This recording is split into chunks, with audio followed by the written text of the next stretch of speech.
Today we'll be talking about Jumpluff, the first grass-flying final evolution. It's the final evolution of Hoppip, who evolves into Skiploom, who evolves into Jumpluff at level 27. Its previous PYC dates are September 2nd, 1996, June 24th, 1999, April 14th, 2002, February 2nd, 2005, November 24th, 2007, September 14th, 2010, July 5th, 2013, April 25th, 2016, February 14th, 2019, and December 5th, 2021. I like that it keeps the dandelion design, with Hoppip having the leaves, Skiploom having the flower itself, and Jumpluff having the puff of seeds. As I mentioned 2 days ago, I often confuse the names of this Pokémon and its pre-evolutions. Anyway, let's get into the Bulbapedia article. Hello and welcome to the Bulbapedia section of the video. Today we'll be talking about Jumpluff, the cottonweed Pokemon, whose number is 0189. This is what it looks like. Type is grass flying. Abilities, chlorophyll or leaf guard in Gen 4 Plus. Infiltrators, its in ability. Gender ratio is 50-50. Catch rate is 45 or 11.9%. Breeding is fairy and grass. Hatch time is 20 cycles. Height is 2'7" or 0.8 meters. Weight is 6.6 pounds or 3 kilograms. Basic experience heal is 176 in Gen 2 through 4 and 207 in 5 plus. Leveling rate is medium slow. EV yield is 3 and speed.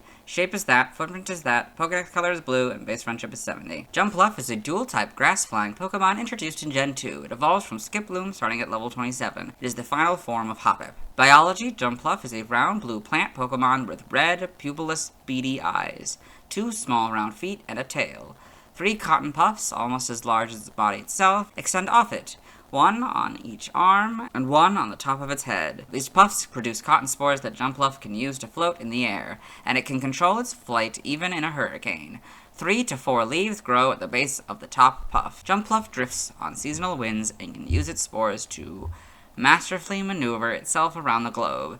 It will spread cotton spores as it floats around to create offspring. Inhaling these spores may cause coughs and itchiness. It descends if it encounters cold air currents while it is floating.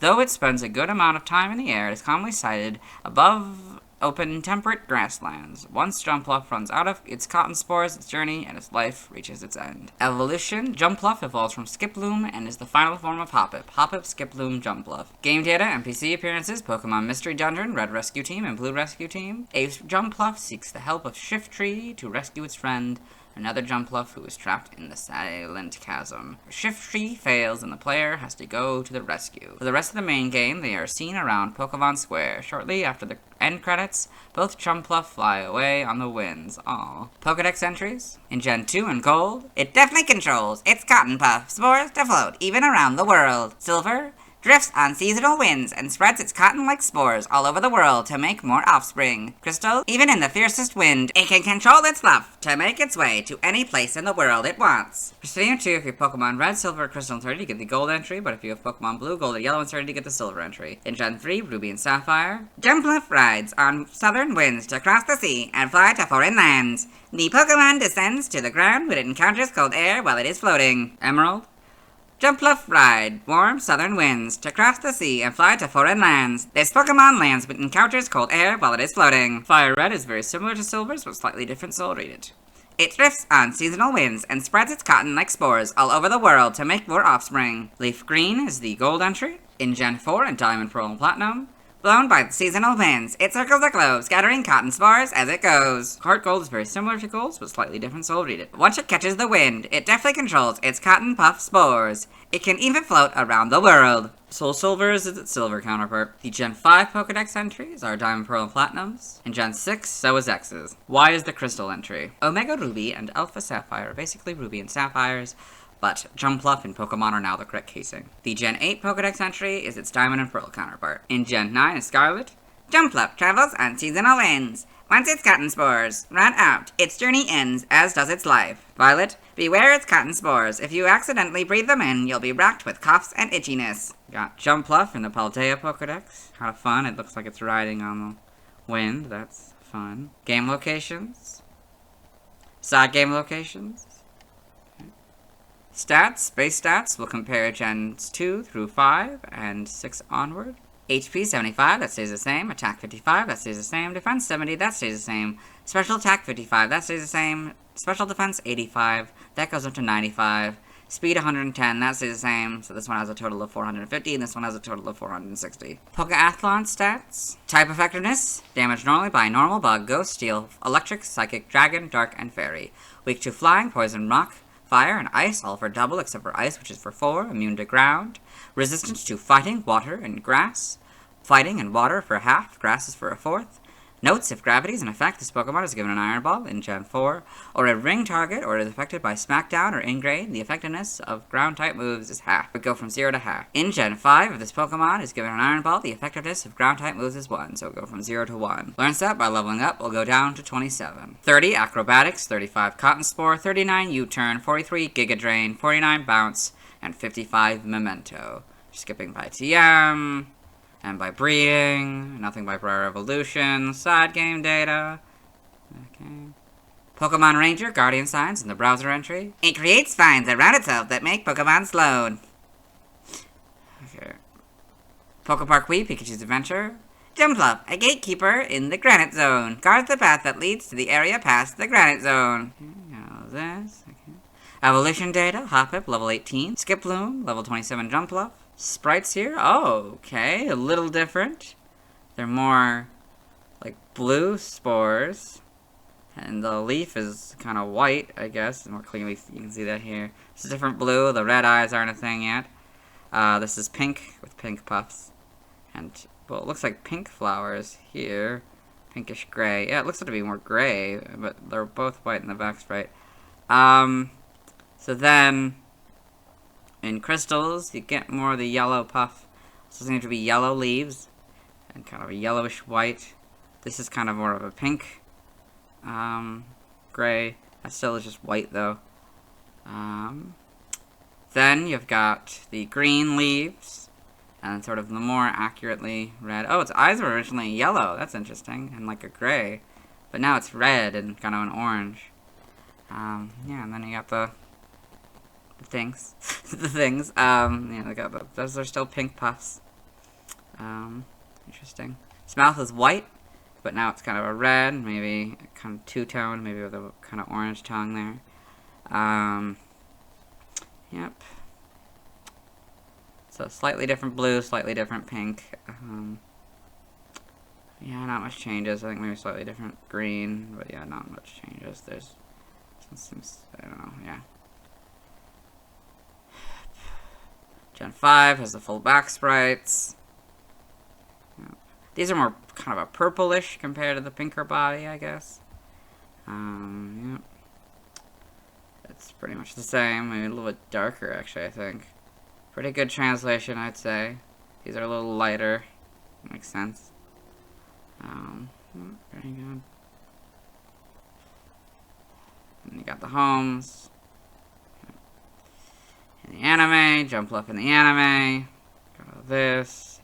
Yep. Pokedex entries in episode 229 in Ash's Pokedex. Jumpluff, the cottonweed Pokemon. Jumpluff catches seasonal winds to spread its cotton like spores and make offspring. In X and Y, episode 58 in Serena's Pokedex. Jumpluff, the cottonweed Pokemon. Jumpluff drifts around the world with the seasonal winds. It releases cottony spores as it travels. Okay, in the manga, Jumpluff and Pokemon Adventures.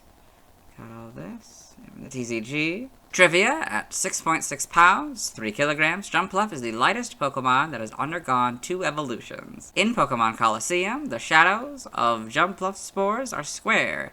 In addition, the spores are always facing the same way relative to the camera, and as such, the player is only able to see one side of them. This was fixed in Pokemon XD. I read this third point in the Hoppip video. Origin, Jumpluff appears to be based on the final stage in the life cycle of a dandelion. Its 2 hands closely resemble pom-poms, and its movements in the console games, such as Pokemon Stadium 2 and Pokemon Coliseum, also bring to mind a cheerleader. Name origin, Jumpluff may be a combination of jump, fluff, and possibly plush. The name of all stages of its evolutionary line is based on the phrase, just a hop, skip, and a jump away. Watako may be a combination of wata, cotton, and neko, root. Its name may also be a pun on neko, cat, given its cat-like face. In other languages, references, external links, let's move on. Now let's watch Jumpluff's first scene in the anime. Hello and welcome to the anime portion of the video. Today we are watching Pokemon Forever.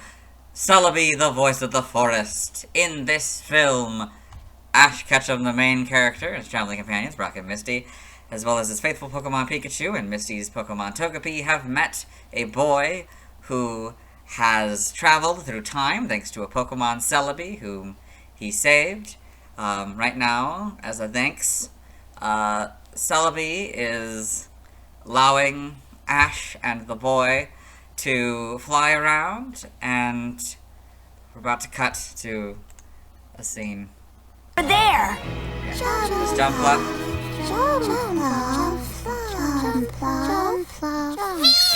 Yep, and so now they're back on the ground.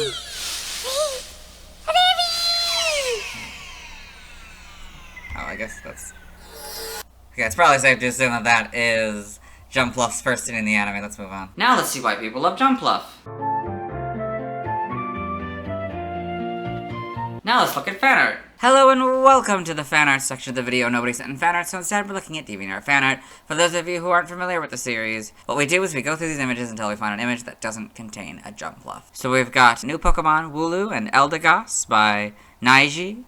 So this cute image, I guess, from when Wooloo and Eldegoss were new. But yeah, you've got the Wooloo, the Eldegoss, Whimsicott, Mareep, the Jumpluff is here, Swirlix and Swablu. So you can see most of them are sleeping, but the Wooloo is like surprised, I guess, to have these guys, and then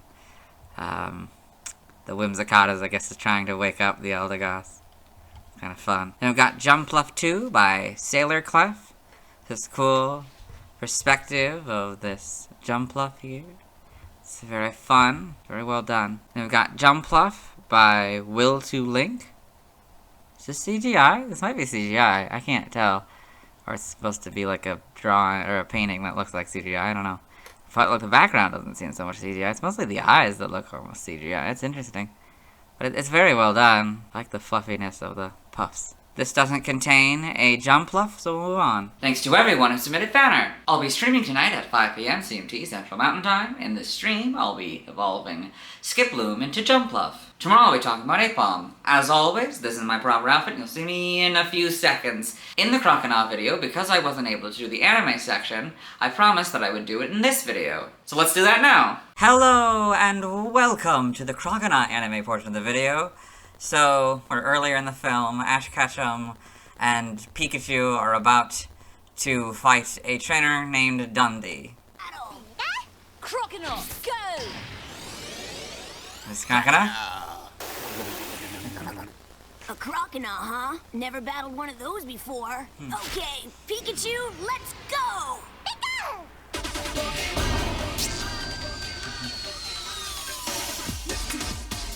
Since there's a song about to start, I think we're gonna have to cut it there. Hope you enjoyed. You'll see me tomorrow.